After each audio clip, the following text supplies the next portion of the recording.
Salut à tous, j'espère que vous allez tous très bien. On se retrouve pour une nouvelle vidéo et on va analyser ensemble la semaine qui s'est écoulée sur les marchés financiers. Et autant dire que cette semaine était très particulière. Pourquoi? Parce que sur les marchés américains, c'était une semaine de 3 jours. On avait le jeudi qui était férié avec Thanksgiving et on avait une clôture prématurée des marchés US dans la journée de vendredi avec seulement 3 jours d'ouverture de Wall Street. Donc on va analyser cette semaine et on va essayer de comprendre si on avait des setups intéressant à trader. Donc avant de commencer cette vidéo, je tiens à vous rappeler que vous pouvez toujours nous rejoindre sur Discord pour avoir toutes les analyses techniques et fondamentales journalières et essayer de vous aiguiller au mieux sur les marchés financiers. Et également, en ce moment, on a une offre de Black Friday qui se clôturera lundi. Donc n'hésitez pas vraiment à venir sur Discord et également sur notre site internet où vous aurez vraiment toutes les modalités de cette offre pour le Black Friday. Et n'hésitez pas, c'est vraiment le moment parfait pour nous rejoindre, pour bien sûr devenir ensuite rentable sur les marchés financiers. Donc c'est parti, on commence tout de suite. Alors là, dans un premier temps, on va aller sur le Nasdaq et vous allez le voir qu'on avait des setups de short qui étaient très intéressants cette semaine. On y va tout de suite. Alors ici, vous le voyez, dans un premier temps, on est sur le Nasdaq Futur en daily, le marché que je trade principalement. Et ensuite, on va essayer de comprendre quelles zones étaient intéressantes à trader et est-ce qu'on avait des opportunités intéressantes de prise de position. Donc là, vous le voyez, dans un premier temps, on a eu bien sûr le rallye post-électoral, bien sûr à la suite de l'élection de Donald Trump. Ensuite, on a retracé, on va dire, les 3/4 de toute la hausse. Et là, on peut le voir notamment avec un Fibonacci de cette montée, de cette hausse jusqu'au 21 345. Vous le voyez ici, on a vraiment plusieurs touches sur les niveaux des 77,5 de Fibo. Et là, les acheteurs se sont vraiment montrés présents à ces niveaux-là. Donc nous, ce qui va être intéressant, c'est d'essayer de comprendre, si on peut du coup short le marché en essayant de suivre cet order flow baissier à ce niveau-là. Alors pourquoi pour moi il était judicieux du coup de prendre des shorts, quoique risqué mais judicieux. Regardez ici ce qui est intéressant. Vous avez ici, le dernier plus haut, dernier ATH du Nasdaq Futur aux alentours des 21 000 points. Donc là, vous le voyez, ici, du coup, ça nous induit qu'on a notre Demand Zone, ici, Demand Zone H4. Donc là, pourquoi j'analyse ça? En fait, j'analyse toujours les zones passées pour essayer de comprendre quelles vont être les opportunités futures. Donc là, vous le voyez, cette zone a été breakée ici à la baisse. Et donc là, ce qui va nous intéresser, nous, c'est de comprendre quelle est la dernière bougie haussière avant le fort momentum baissier. Et vous le voyez ici, on a un très gros order flow baissier qui a breaké ici la précédente Demand Zone H4. Et là, on le voit, c'est cette bougie précise. Donc là, on va à ce niveau-là. Donc là, on a notre supply zone. Donc c'est nos zones potentielles de vente. Donc là, je vais vous le mettre en rouge comme d'habitude.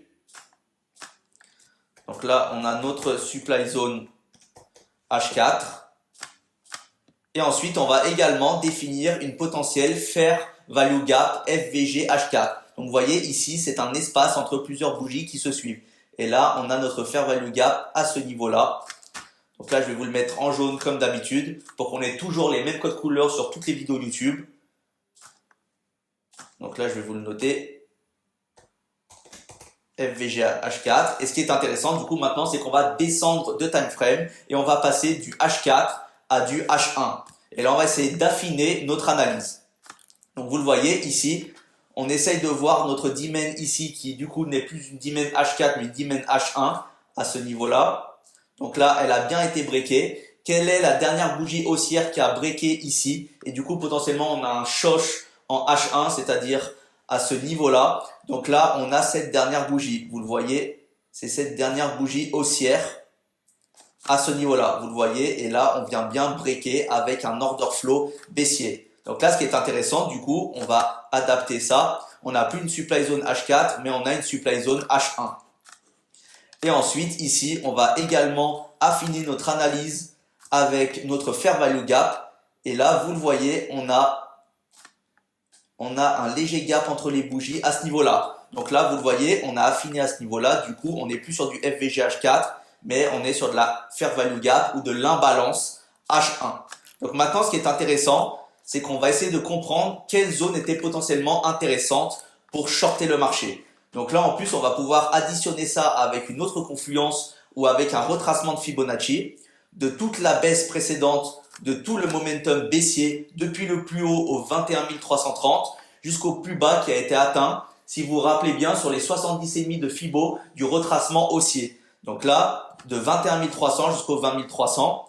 Et là, vous le voyez ici, on est sur notre, on va dire, sweet spot area et principalement à ce niveau-là sur notre OTE, notre Optimal Trade Entry. Et là, vous le voyez, les 70,5 de Fibo étaient une zone de short vraiment très intéressante. Vous voyez, et entre guillemets, vous le voyez très bien ici, ça n'a pas manqué. On a eu un net rejet. Donc là, les vendeurs se sont vraiment montrés présents sur cette zone. On avait pas mal de confluence qui nous indiquait qu'on avait une potentielle zone de short. Donc, on pouvait vendre le marché. Et en plus de ça, on avait un gap CME qui avait été créé à ce niveau-là. Et donc, potentiellement, le marché pouvait revenir à la suite, notamment à l'ouverture des marchés US, récupérer du coup toute la liquidité et venir field à 100% cette zone de gap. Et c'est exactement ce qui s'est passé. Donc là, vous avez dans un premier point, à ce niveau-là, zone de short très intéressante. Donc vous pouviez rentrer ici sur les 70,5 de Fibo, par exemple en mettant un stop au-dessus du plus haut.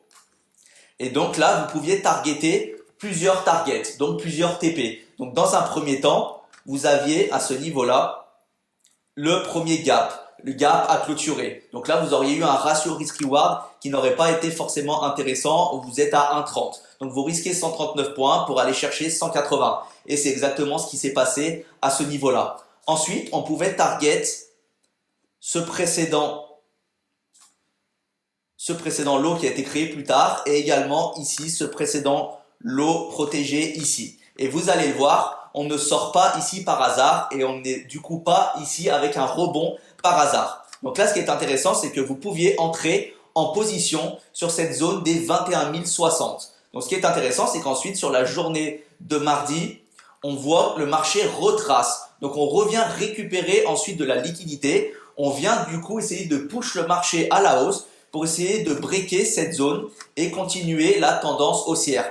Et ici, vous le voyez sur la journée de mardi, c'est une zone Fair Value Gap H1 qui est bien défendue par les vendeurs. Et vous le voyez ici très bien où on bloque vraiment sur la zone en plus psychologique chiffre rond des 21 000 points. Donc là, ce qui est intéressant, c'est qu'en fait, vous auriez pu entrer en position, si jamais vous faites du day trading ou du swing, vous auriez pu entrer en position notamment la première fois à ce niveau-là, au niveau de la mèche et des 70,5 de Fibo. Mais en plus, vous auriez pu du coup entrer une deuxième fois et rajouter, on va dire, un trade à votre position déjà existante. Vous le voyez à ce niveau-là.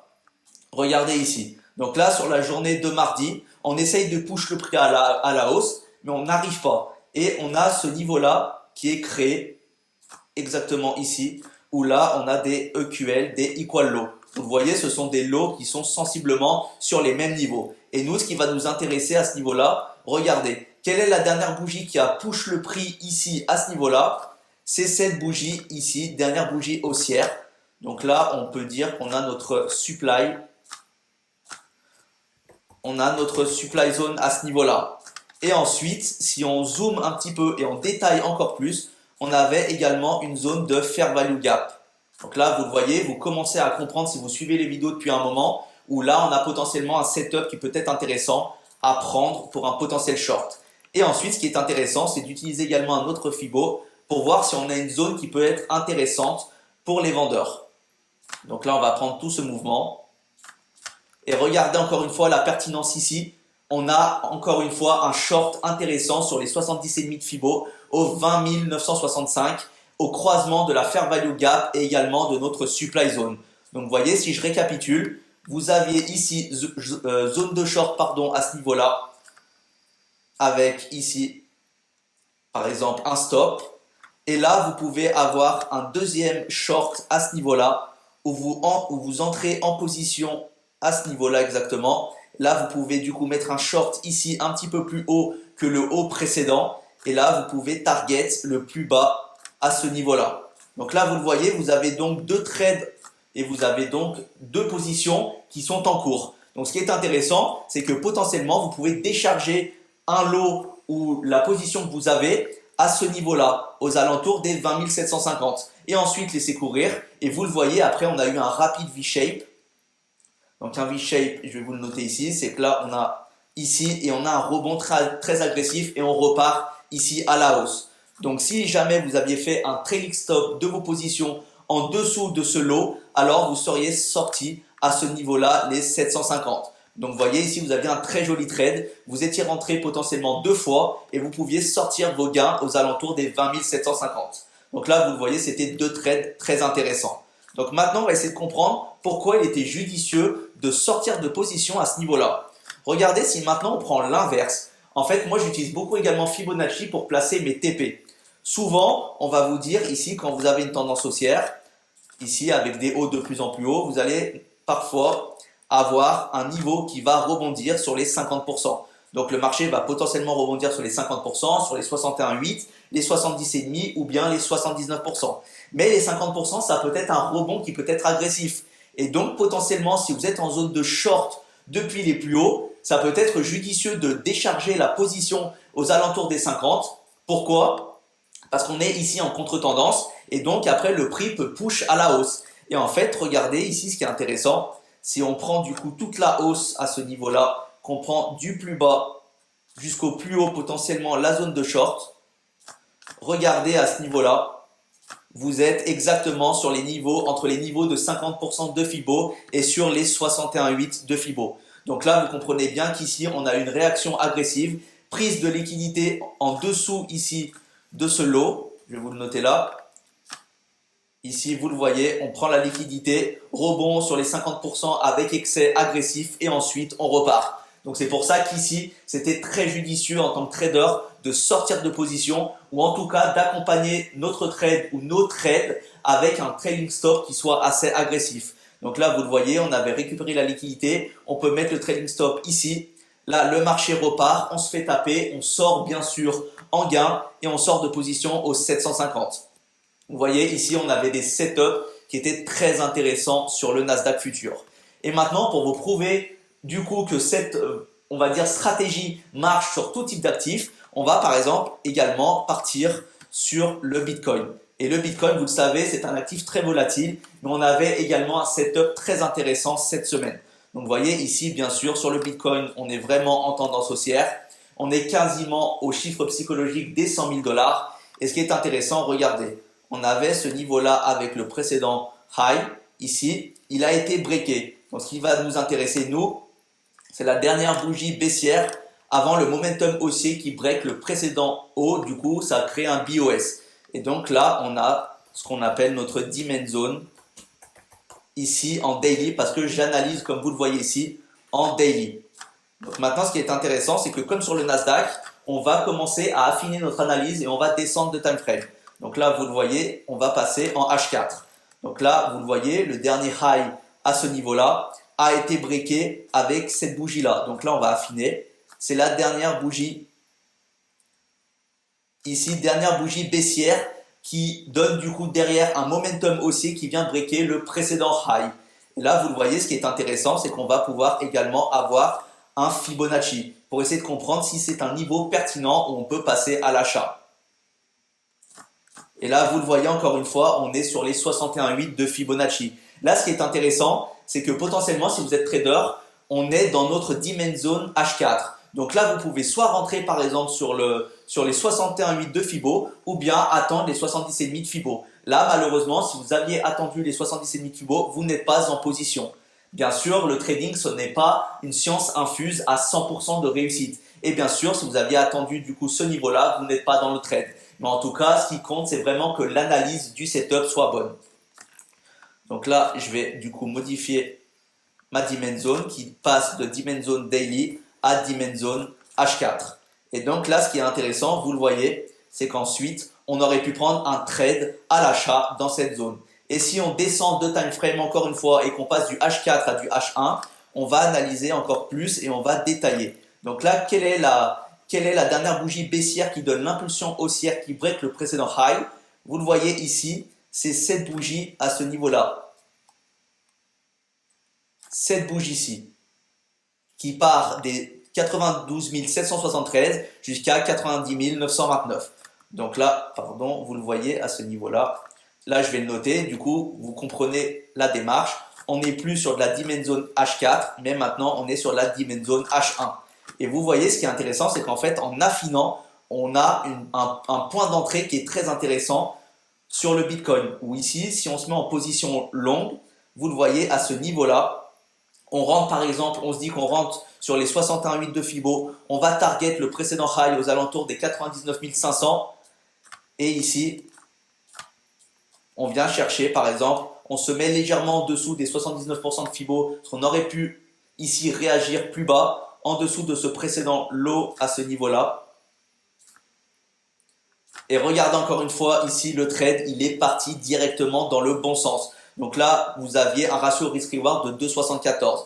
On aurait pu du coup avoir un ratio encore meilleur si par exemple vous aviez pris la borne maximale de votre demand zone. Si par exemple ici vous étiez rentré à ce niveau-là, donc la touche aux alentours des 90 946 ou 91 000, là vous le voyez à ce niveau-là, vous êtes parfaitement dans le trade, vous n'avez pas de drawdown sur votre position.